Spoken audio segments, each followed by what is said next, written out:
Gold, trusted gold buyers. మీరు తాకట్టు పెట్టిన బంగారాన్ని విడిపించి ఈ రోజు ఉన్న మార్కెట్ ధరకు కొనబడను.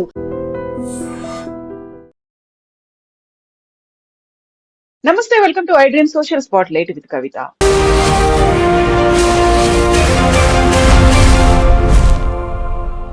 నిర్మలా సీతారామన్ నిన్న ప్రవేశపెట్టినటువంటి బడ్జెట్ గురించే దేశమంతా చర్చించుకుంటోంది.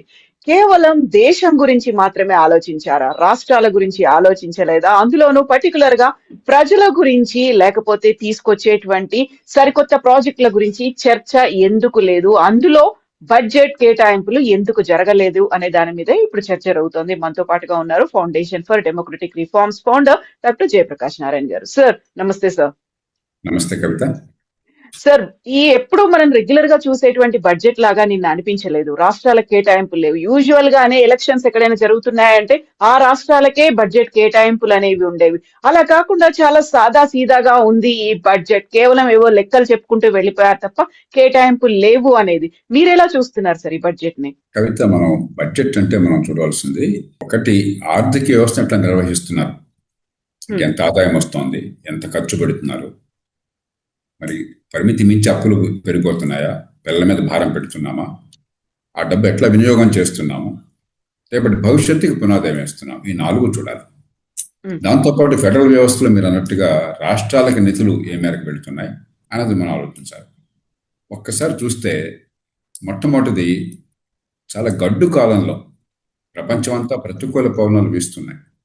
చాలా దేశాల్లో బడ్జెట్ అదుపుతిప్పిపోయింది. అప్పుల భారం పెరుగుతోంది, ఖర్చు పెరుగుతుంది, ఆదాయం తగ్గుతుంది, ఆర్థిక ప్రగతి మందగిస్తుంది.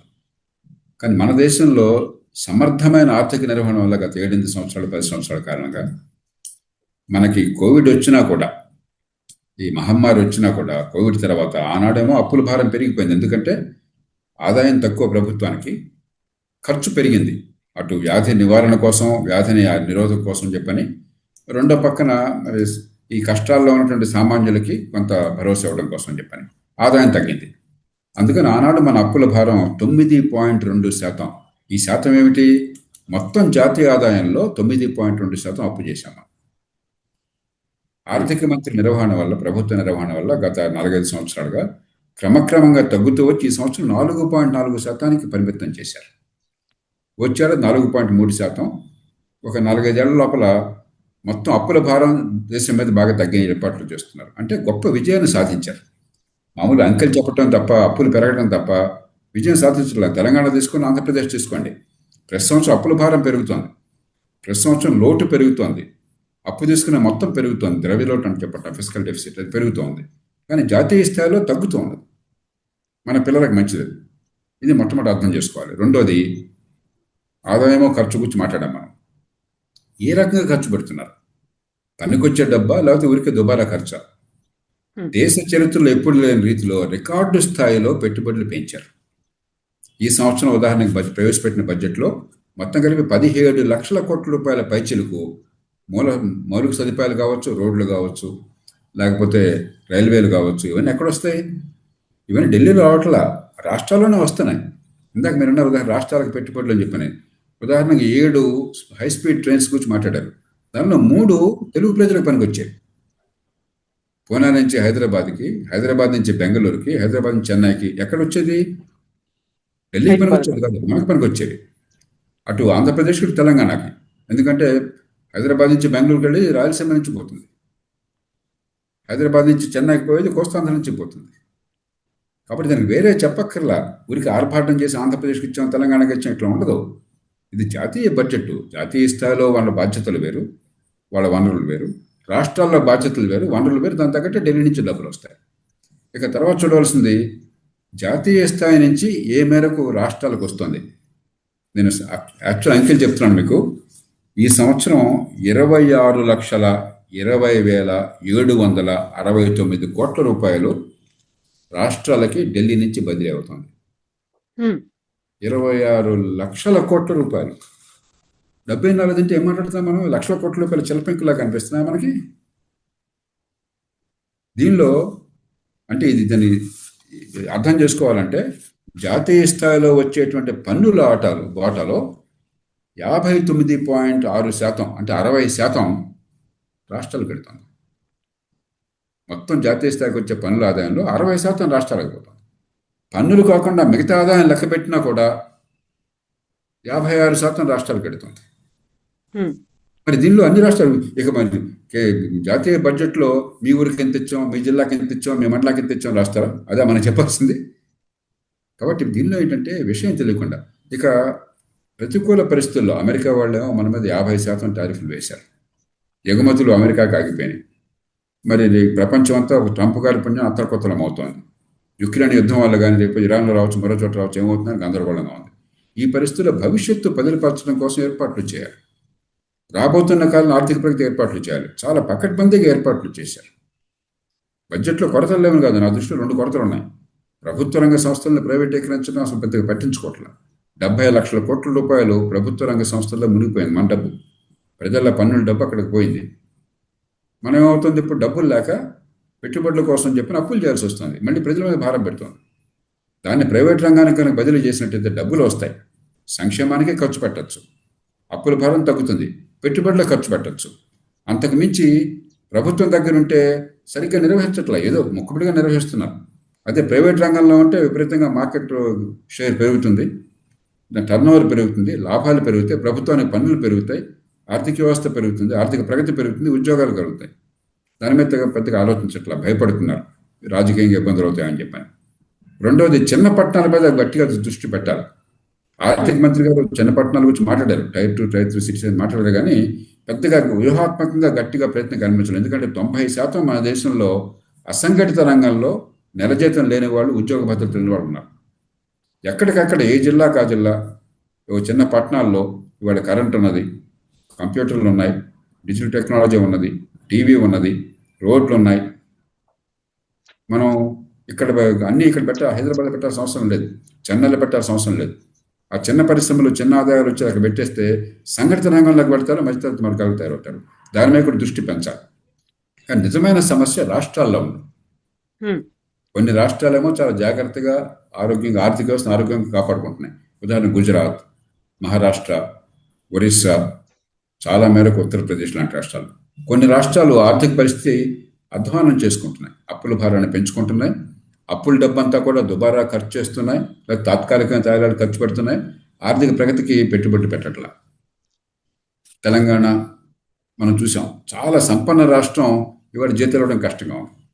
ఆంధ్రప్రదేశ్లో పెట్టుబడులు ప్రస్తుతం బాగానే ఉన్నా కూడా మరు సదుపాయాలకి మిగతా వాటికి ఆర్థిక పరిస్థితి చాలా అతలకుతలంగా ఉంది. అప్పుల భారం పెరిగిపోతుంది, రోజువారీ ఖర్చు పెరిగిపోతుంది, విపరీతమైన వ్యయాన్ని పెంచేశారు. ఒకళ్ళ మించి ఒకళ్ళు, ఈ పార్టీ ఆ పార్టీ అందరూ కలిసేసి. ఇప్పుడు రాష్ట్రం ఆర్థికంగా ఏమవుతుందో గందరగోళంలో ఉంది. అలాగే మధ్యప్రదేశ్, రాజస్థాన్, పంజాబ్, హిమాచల్ ప్రదేశ్, పశ్చిమ బెంగాల్, కొంతమేర కేరళ, ఇవన్నీ ఆర్థికంగా సంక్షోభం చెప్పుకుంటున్నాయి. కాబట్టి రాష్ట్రాల్లో ఆర్థిక పరిస్థితి బాగు చేయాలి, రాష్ట్రాలు పట్టించుకోవాలి. రెండోది, పరిపాలన మొత్తం రాష్ట్రాల్లో ఉండదు. మంచి విద్య కావాలి, లేకపోతే ఆర్థిక వ్యవస్థలో పాలు పంచుకోలేం, ప్రగతి ఉండదు. విద్య ఎవరు అందించాలి? రాష్ట్రాలు అందించాలి. ఒక్కొక్క బిడ్డ మీద ₹1,00,000 ఖర్చు పెడుతున్నారు సంవత్సరానికి రాష్ట్రాల్లో. తెలంగాణ, ఆంధ్రప్రదేశ్ తీసుకోండి, కానీ విద్య అందట్లా. అది చేయాల్సింది ఎవరు? రాష్ట్రాలు. విద్య ఉంది, ₹190 రాష్ట్రాల్లో ఉంది. మంచి ఆరోగ్యం అందించాలి, లేకపోతే చిన్న పట్టణాలు పెరగాలి, లేకపోతే చట్టబద్ధ పాలన కావాలి. హైదరాబాదు ఢిల్లీతో పోటీ పడుతోంది పొల్యూషన్లో, కాలుష్యంలో. బెంగళూరుతో పోటీ పడుతోంది ట్రాఫిక్లో. ఇది ఎవరు చేయాలా? రాష్ట్రం చేయాలా, స్థానిక ప్రభుత్వాలు చేయాలి. కాబట్టి పరిపాలన బాగు చేసేది, ఆర్థిక వ్యవస్థను పెంచేది, వనరులను జాగ్రత్తగా కాపాడేది రాష్ట్రాల చేతుల్లో ఉంది. ఢిల్లీ వరకు సమర్థమైన పనిచేస్తున్నారు, మరికొన్ని చేయాలి. అవి చేయాల్సింది గట్టిగా పట్టుబడాలి. సార్, ఈ బడ్జెట్ గురించి ఇంత విపరీతమైన చర్చ జరుగుతుంది, అందులో పాలిటిక్స్ కూడా ఎంటర్ అయిపోయాయి. మన రాష్ట్రానికి కావలసినటువంటి ప్రత్యేకమైనటువంటి కొన్ని సౌకర్యాలు ఉన్నాయి, ప్రాజెక్టులు ఉన్నాయి, దానికోసం కేంద్రం తరఫున బడ్జెట్ రావాలి, అలొకేషన్స్ అనేవి ఉండాలి, మేము ప్రతిపాదనలు పంపిస్తున్నాము, బట్ మాకు మాత్రం కేంద్రం దగ్గర నుంచి ఒక సానుకూల స్పందన రాలేదు అనే మాట ప్రతి రాష్ట్రం, అందులోనూ కాంగ్రెస్ కూడా ఇది జీరో బడ్జెట్ అనే మాట చెప్తోంది. కవిత, మనకు ఒక ఆనవాయితీ అయిపోయింది దేశంలో. జాతీయ స్థాయిలో బడ్జెట్ని కనుక ప్రవేశపెడితే అధికార పార్టీ వాళ్ళు, జాతీయ స్థాయిలో ఉన్న వాళ్ళు, వాళ్ళకి అనుకూలంతా కూడా బ్రహ్మాండమైన బడ్జెట్ దేశ చరిత్రను మార్చేస్తుంది. ప్రతిపక్షాలు లేదా రాష్ట్రంలో ఆ పార్టీ కాకుండా వేరే పార్టీ అధికారంలో ఉన్నవాళ్ళు చండాల బడ్జెట్ దేశాన్ని నాశనం చేస్తుంది. మళ్ళీ పొద్దున గద్దెలు తారుమారైన అనుకోండి పదవులు, మళ్ళీ వాళ్ళు ఈ మాట వీళ్ళు ఆ మాట చెప్తారు. అలా ఖర్చు చూడాల్సింది. మనం వాస్తవాలు చూడాలి, అంకెలను చూడాలి, వాస్తవాలు చూడాలి, ఫలితాలను చూడాలి. రెండోది, మీకు రాష్ట్రం సంగతి ఇందాక చెప్పాను, ఎన్ని లక్షల కోట్ల రూపాయలు రాష్ట్రాలకు వస్తుందని చెప్పాను. మన రాష్ట్ర భవిష్యత్తు మన చేతుల్లో ఉంది. మన ప్రతిదానికి కూడా ఢిల్లీ మీద భారం పెట్టి, ఒక చిన్న వర్షం పడింది హైదరాబాద్లో, వరదలు వచ్చినాయి, ఢిల్లీ నుంచి డబ్బులు కావాలా? అరే 26 లక్షల కోట్ల రూపాయలు ఎక్కడి నుంచి వస్తాయి అనుకుంటున్నారు? వాళ్ళకు వస్తున్న పన్నుల ఆదాయంలో 60% మీకు పంపించేశారు. ఇంకేమి ఇస్తారు? వాడి జీతాలు ఇవ్వాలి, వాడి పెన్షన్లు కట్టాలి, అక్కడ వడ్డీలు కట్టాలి. రాష్ట్రాలకు నిధులు పంపించిన తర్వాత జీతాలు, పెన్షన్లు, వడ్డీలు కలిపితే ఢిల్లీకి వచ్చే ఆదాయం కంటే ఖర్చు ఎక్కువ ఉన్నది. మిగతా తప్పులే. రాష్ట్రాలు మొత్తం దేశంలో ప్రభుత్వాలు పెట్టే ఖర్చులు, ఈ మాట అందరూ అర్థం చేసుకోవాలి. ప్రభుత్వాలు పెట్టే ఖర్చు మొత్తంలో రాష్ట్రాలు 60% రాష్ట్రాలు ఖర్చు పెడుతున్నాయి. 37% ఢిల్లీ ఖర్చు పెడుతోంది. 3% స్థానిక ప్రభుత్వాలు. ప్రపంచంలో స్థానిక ప్రభుత్వాలు ఇంత తక్కువ ఖర్చు ప్రపంచంలో ఎక్కడా లేదు. ప్రపంచంలో రాష్ట్ర ప్రభుత్వాలు ఇంత ఎక్కువ ఖర్చు ప్రపంచంలో ఎక్కడా లేదు. రెండు తప్పే. కాబట్టి ఇదంతా గడుస్తానం తప్ప, బాధ్యత తప్పించుకోవడం తప్ప. ఇది పూర్వం ఏమంటుందంటే, ప్రతి ఏ చిన్న పనికి ప్రణాళిక సంఘం ఆమోదం కావాలి, ప్లానింగ్ కమిషన్ లేదు. దానికి చట్టబద్ధత లేదు, రాజ్యాంగబద్ధత లేదు. ఒక అధికారికంగా ఒక గవర్నమెంట్ ఆర్డర్ ద్వారా దాన్ని ఏర్పాటు చేశారు. ఏం చేయాలన్నా వాడి అనుమతి కావాలి. అట్లాగే ఢిల్లీ నుంచి వచ్చే డబ్బులు ఇష్టం వచ్చినట్టు ఉండేది. 2004, 2005 ఆ ప్రాంతాల దాకా, 1995, 2000 దాకా గందరికి 10వ ఆర్థిక సంవత్సరం దాకా గందరగోళంగా ఉండేది. ఈ పన్నులో ఎంత వాటా, ఆ పన్నులో ఎంత వాటా. ఇప్పుడు అలా కాదు. స్పష్టంగా 41% వాళ్ళకి వచ్చిన పన్ను డబ్బులు మనకు వచ్చేస్తుంది, పారదర్శకంగా వచ్చేస్తుంది. అది మీది ఏం చేసుకుంటారని చెప్పారు. కాబట్టి పద్ధతులు మారినాయి. మనం ఇంకా ఇక్ష్వాకుల కాలంలో ఉండి ప్రతి ప్రాజెక్టుకి ఢిల్లీ నుంచి అనుమతి కావాలి, వాడు సంతకం పెట్టాలి, వాడు ఓకే అనాలి. అది లేదు. ఇప్పుడు మీ చేతుల్లో ఉంది. పూర్వం ఎయిర్పోర్ట్ కావాలంటే మీ చేతుల్లో లేదు, ఇప్పుడు మీరు చేసుకుంటున్నారు. హైదరాబాద్ ఎయిర్పోర్ట్ ఢిల్లీ వాళ్ళు ఎవలా, మనం చేసుకున్నాం, ప్రైవేట్ రంగాన్ని పిలిచాం. అలాగే మీకు పోర్టులు ఉన్నాయి తీర ప్రాంతం అయితే. పూర్వం ఢిల్లీ వాళ్ళు డబ్బులు ఇవ్వకపోతే పోర్టులు లేవు, వాళ్ళు పెట్టుబడి పెట్టకపోతే పోర్టు ప్రైవేట్ రంగం నుంచి వచ్చేస్తున్నాయి. పరిస్థితి మారింది దేశంలో. 60% వనరులు మీ చేతుల్లో ఉన్నాయి. ప్రభుత్వం పెట్టాక 60% మీ చేతుల్లో ఉంది. అందుకని రిటైల్గా ప్రతిదానం చేసి, ఈ రోడ్డు వేద్దాం అనుకున్నాను, మీరు డబ్బులు ఇవ్వలేదు, లేకపోతే ఇగో ఈ సంక్షేమం చేద్దాం, మీరు డబ్బులు ఇవ్వలేదు. ఈ 60% అన్నీ కలిసిపోయినాయ్యా, నువ్వు సద్వినియోగం చేసుకో, మిగతా వాడు చేసుకోవట్లా.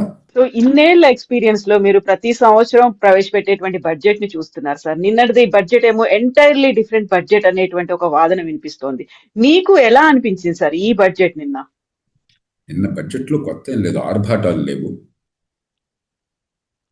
మరి డంబాలు లేవు, అతిశయోక్తులు లేవు, తాత్కాలికంగా జనాన్ని మెప్పించి రాష్ట్రాన్ని, దేశాన్ని నాశనం చేసే పద్ధతులు లేవు. దీర్ఘకాల అభివృద్ధి కోసం ఆర్థిక క్రమశిక్షణ, మౌలిక సదుపాయాల పెట్టుబడులు, దేశం దీర్ఘకాలికంగా ఆర్థిక ప్రగతి కోసం ఏర్పాట్లు, దాని మీద దృష్టి పెట్టారు. గత కొద్దేళ్లుగా ఆ పనే చేస్తున్నారు, దాన్ని కొనసాగించారు. కాబట్టి మనం ఒకతప్పుడు ఉపన్యాసాలు లేకపోతే చెడ్డ బడ్జెట్ అని, అంకెలతో సంబంధం లేకుండా పెద్ద మైకాసుల్లో పట్టుకుని ఉపన్యాసాలు ఇస్తే గొప్ప బడ్జెట్ అనుకోవటం అది విజ్ఞాన లక్షణం కాదు. మనం చూడాల్సింది ఆ డబ్బు ఏం చేస్తున్నారు, ఆర్థిక క్రమశిక్షణ ఉందా లేదా, ఆ డబ్బు వినియోగం సద్వినియోగం చేస్తున్నారా, వృధాగా ఖర్చు పెట్టి తగలేస్తున్నారా, అప్పుల భారాన్ని పెంచి మన మీద, పిల్లల మీద భారం వేస్తున్నారా, భవిష్యత్తులో ఆర్థిక ప్రగతి ఊతం ఇస్తున్నారా, రాష్ట్రాలను పట్టించుకుంటున్నారా. ఈ 4 రకాలుగా చూస్తే ఈ బడ్జెట్ మంచి ప్రమాణాల బడ్జెట్. అయితే కొన్ని చేయాల్సింది ఉంది. అది నేను చెప్పాను కదా ఇంతకుముందే, పబ్లిక్ రంగ సంస్థలు కావచ్చు, ఇంకోటి కావచ్చు. అయితే సంస్కరణలో కొంతమంది వాదన సరైనటువంటిది. ఒక అవకాశంగా తీసుకునే సంక్షోభాన్ని, మన దేశంలో సంక్షోభం లేకపోయినా ప్రపంచంలో అతి వేగంగా ఎదుగుతున్న ఆర్థిక వ్యవస్థ మన పెద్ద దేశాలు. మన దేశంలో సంక్షోభం లేదు, కానీ ప్రపంచ సంక్షోభానికి మనం అతీతులం కాదు. దాన్ని అవకాశంగా తీసుకుని పెద్ద మార్పులు నడుపు కట్టాల్సిన కొందరు వాదిస్తున్నారు. ఇది వాస్తవం, నేను దాన్ని అంగీకరిస్తున్నాను. కానీ ఇప్పటికే కొన్ని చేశారు. జిఎస్టీ కానీ మరికొన్ని మార్పులు కానీ గత కొద్ది నెలలుగా బడ్జెట్తో సంబంధం లేకుండా చేశారు. మిగతా మార్పులు కూడా బహుశా బడ్జెట్ సంబంధం లేకుండా వస్తాయేమో చూద్దాం. మనం రావాలని కోరుకుందాం, రావాలని పట్టుబడదాం. సో నిన్నటి బడ్జెట్ అంతా దేశమంతా ఒక యూనిట్ లా కనిపించింది సార్. రాష్ట్రాల వారీగా కాదు, లేకుంటే ప్రాజెక్టుల వారీగా కేటాయింపులు కాదు, రాబోయేటువంటి కరెక్ట్ బడ్జెట్ దేశం కోసం. ఏ రాష్ట్రానికి ఆ రాష్ట్రం మీ బడ్జెట్ ఉన్నది. పారదర్శకంగా మీరు బడ్జెట్లో ఏ జిల్లాకి అంత కేటాయించారు, లేకపోతే ఏ ప్రాజెక్టుకి కేటాయించారు మీరు బయట పెట్టాలా, సద్వినియోగం చేయాలి. అంతేగాని ఢిల్లీ వాళ్ళు చేయలేదు పని. ఢిల్లీ వాళ్ళు చేసేది వాళ్ళ ప్రాజెక్టులు, జాతీయ ప్రాజెక్టుల విషయంలో వాళ్ళు చెప్తారు అంకెలు. మీరు ఉదాహరణకి 7 మరి హై స్పీడ్ రైలు అన్నారు, 7 ఏంటో ప్రకటించారు. అది వాళ్ళు చేయాల్సిన ప్రాజెక్ట్ కాబట్టి మీ ప్రాజెక్టు వాళ్ళు ఎందుకు మాట్లాడతారు, మీరు చూసుకోవాలి. సార్ ఇప్పుడు 2047 కల్లా 100 ఏళ్ల నాటికి మనం ఏం చేయబోతున్నామో, మన టార్గెట్స్ ఏంటి, ఒక లాంగ్ టర్మ్ లో, లాంగ్ విజన్ లో ఎలా ఉండాలి అనేది అంతా కనిపించింది. సో ఇప్పుడు ప్రజలు ఫేస్ చేస్తున్నటువంటి సమస్యలు ఏవైతే ఉన్నాయో దానికి ఒక పరిష్కారంగా, లేకపోతే వాటి కేటాయింపులు అనేవి లేవు. ఇప్పుడు బంగారం గురించి ఏదన్నా అదుపు చేస్తారేమో, 2 లక్షల దాకా వెళ్ళబోతోంది, దాని గురించి ఎందుకు మాట్లాడలేదు అనేటి ఆ మాటలు కూడా వినిపిస్తున్నాయి. అలాంటి విశ్లేషణలు కూడా ఉన్నాయి కదా సార్. బంగారం గురించి మాట్లాడారు కవిత, కొంచెం మనం లోతుకి వెళ్ళాలి. చాలామంది తెలియకపోవచ్చు, ప్రపంచం మొత్తంలో అతి ఎక్కువ బంగారం ఉన్నది భారతదేశంలో. మన దగ్గరే మొత్తం ప్రపంచ చరిత్రలో ఆదిమ మానవుడి దగ్గర నుంచి ఇప్పటిదాకా 191,000 టన్నుల బంగారాన్ని వెలికి తీసి ఉత్పత్తి చేశారని అంచనా. దానిలో 35,000 టన్నులు మన దేశంలో ఉన్నది. దాని విలువ మీరు ఈవేళ కనుక రూపాయల్లో లెక్కడితే, డాలర్లు లెక్కడితే ఉదాహరణకి, దాని విలువ సుమారుగా $5 ట్రిలియన్ పైన ఉన్నది. 5 ట్రిలియన్ పైన ఉన్నది. కాబట్టి ఖచ్చితంగా బంగారాన్ని వెలికి తీయటం మంచిది నా దృష్టిలో. డిమాండ్ ఎంత ఎక్కువ ఉన్న దేశంలో మనకేమవుతుంది, ఎవరింట్లో వాళ్ళు, అందులో మన మహిళలకు బంగారం అంటే ప్రాణం.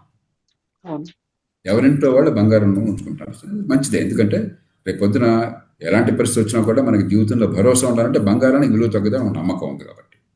కానీ ఏమవుతుంది, ఇనపెట్లో మీరు నిధి పెట్టేసి పాతరేస్తే ఉపయోగపట్టలా. కాబట్టి బంగారం ఎవరిది వాళ్ళకి ఉండేట్టుగా చేస్తూనే దాన్ని మార్కెట్లోకి తీసుకొచ్చామనుకోండి, బంగారము డాలర్లతో సమానం, విదేశీ మారద్రవ్యం ఉన్నట్లు లెక్క.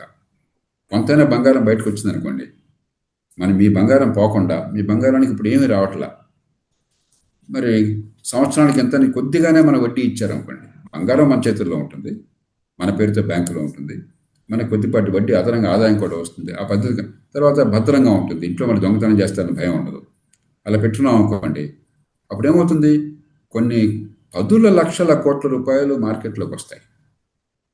దాన్ని పెట్టుబడులకు ఉపయోగించవచ్చు దేశంలో. ఇప్పుడు పెట్టుబడులు లేక విదేశాల నుంచి కానీ దేశం నుంచి కానీ పెట్టుబడులు సరిగ్గా అవసరం. ఇప్పుడు మనం పేద దేశాల్లో అవసరాలు ఎక్కువ, డబ్బులు తక్కువ, కాబట్టి పెట్టుబడులు ఎవరో పెట్టాల్సిన అవసరం ఉంటుంది. ఆ పెట్టుబడులు లేక అలమటిస్తున్నాం మనం. దానికోసం ప్రభుత్వాన్ని ఇందాక మెచ్చుకుంటున్నాం. ఎందుకని 17 లక్షల కోట్ల రూపాయలు పెట్టుబడులు పెడుతున్నారు. 10-12 ఏళ్ల క్రితం 2 లక్షల కోట్ల రూపాయలు ఈ దేశంలో పెట్టుబడుల కోసం ప్రతి సంవత్సరం పెట్టేది. 8 రెట్లు పెంచారు. 8 రెట్లు పోతే 20 రెట్లు చేయొచ్చు. కాబట్టి దానికి పథకాలు ఏర్పాటు చేయాలి. కానీ రాజకీయంగా భయపడుతున్నారు.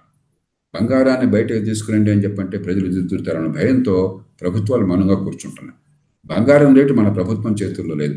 అంతర్జాతీయ మార్కెట్లో బంగారం గ్లోబల్ కమాడిటీ. ఒక దేశంలో ఒక రేటు, ఇంకో దేశంలో ఇంకో రేటు ఉండదు. కాబట్టి బంగారానికి డిమాండ్ ఉన్నది. మన దేశంలో ఉదాహరణకి ముడి చమురు తర్వాత అతి ఎక్కువ విదేశీ మాత్రమే ఖర్చు పెడుతుంది బంగారం మీద. కొన్ని సంవత్సరాలు 1000 టన్నులు దిగుమతి చేసుకుంటున్నాం. ఈ సంవత్సరం నాకు ఎంతో తెలియదు, బహుశా 400 టన్నులు కనీసం దిగుమతి చేసుకుంటున్నాం. 400 టన్నులు అని చెప్పంటే ఇవాళ పరిస్థితుల్లో బంగారం మీకు ఒక $60-70 బిలియన్, ఒక $70 బిలియన్, $60 బిలియన్ మనకి బంగారం దిగుమతిగా ఖర్చు అవుతుంది. కాబట్టి విదేశీ మాత్రమే పోతున్నది. అయితే బంగారం విషయంలో నా దృష్టిలో కొన్ని ఏర్పాట్లు చేయాల్సిన అవసరం ఉన్నది. కానీ ఏ పార్టీకి, ప్రభుత్వానికి కూడా ధైర్యం చాలటం లేదు. మనం అందరూ కొనుక్కున్నట్టయితే, ప్రజలు అంగీకరిస్తే ఎవరిదో రేపని పని చేయొచ్చు. ఆ బంగారాన్ని సద్వినియోగం చేసుకోవచ్చు దేశం కోసం. ఓవరాల్ గా ఈ బడ్జెట్ కి మీరు యాక్చువల్ గా ఎన్ని మార్కులు అంటే ఏం చెప్తారు సార్? ఎన్ని మార్కులు వేస్తారు? ఆర్థిక క్రమశిక్షణలో 9 మార్కులు వేస్తాను 10కి. రాష్ట్రాలకు వనరుల పంపిణీలో 9 మార్కులు వేస్తాను. అభివృద్ధి గోత్రం విషయంలో 7 మార్కులు వేస్తాను. కొన్ని మౌలికమైన సంస్కరణలు మరికొన్ని చేపట్టడం విషయంలో 5 మార్కులు వేస్తాను. కాబట్టి ఒక్కో రంగంలో ఒక్కో రకంగా. ఓవరాల్ గా అయితే పాస్ అయిపోయింది. ఆల్మోస్ట్ మనం మిగతా అన్ని క్యాలిక్యులేట్ చేసుకుంటే సాటిస్ఫైయింగ్ గానే ఉంది. కానీ ఇప్పుడు మనం ఏంటంటే, ఒక పేద దేశం ఎప్పుడు తృప్తి పడకూడదు. మనం సంపన్న దేశం అయ్యేదాకా ఇంకా చేయాల్సినవి ఉన్నాయి. మంచి ప్రమాణాల విద్య అందాలి, మంచి ఆరోగ్యం అందాలి. కానీ ఇవన్నీ ఈ బడ్జెట్లో తెలియ కాదు, రాష్ట్రాల్లో తేలాల్సినాయి. కాబట్టి ఇప్పుడు మన పొల్యూషన్ లేకుండా హైదరాబాద్లో కూడా ఇప్పుడు స్మాగ్ కనిపిస్తుంది. నిన్న వాళ్ళ స్మాగ్ కనిపిస్తుంది పొద్దున్న. ఢిల్లీ లాగా మనకు అవుతుందని భయం వేస్తుంది మనకి. ఇవన్నీ ప్రభుత్వాలు చేయాల్సిన పనులు. కాబట్టి కొరతలు చాలా ఉన్నాయి. దానికి జాతీయ స్థాయిలో బడ్జెట్ పరిష్కారం కాదు. రాష్ట్రాల్లో పరిపాలన బాగుపడాలి, కావాల్సిన మార్పులు కావాలి. రాష్ట్రాల్లో కేటాయింపులు బాగుండాలి, రాష్ట్రాల్లో ఆర్థిక క్రమశిక్షణ ఉండాలి. Thank you so much sir. మళ్ళీ మనం మాట్లాడుకుందాం. Thank you Thank you. Sir. And for more videos, Please subscribe to iDream. Please subscribe to iDream. Please subscribe iDream. And please subscribe to iDream. For more videos, subscribe to iDream. please like, share and subscribe to the channel. Congratulations, iDream. Subscribe to iDream. Subscribe to iDream. So subscribe to iDream Media. iDream की iDream team अंदर की huge congratulations. Please subscribe iDream Media. Please subscribe to iDream. Subscribe iDream. Please subscribe to iDream. iDream అంటే నా కళల ఛానల్ను subscribe చేసుకున్న నోరు తిరుగుతలేదు, మీరైతే గంట గుర్తు కొట్టండి. For more such videos, please subscribe to iDream. Subscribe to iDream. Please subscribe to iDream. Please subscribe iDream Media. Please do subscribe to iDream. Please subscribe to iDream Media. For best entertainment and information, please subscribe iDream. And don't forget to subscribe to iDream.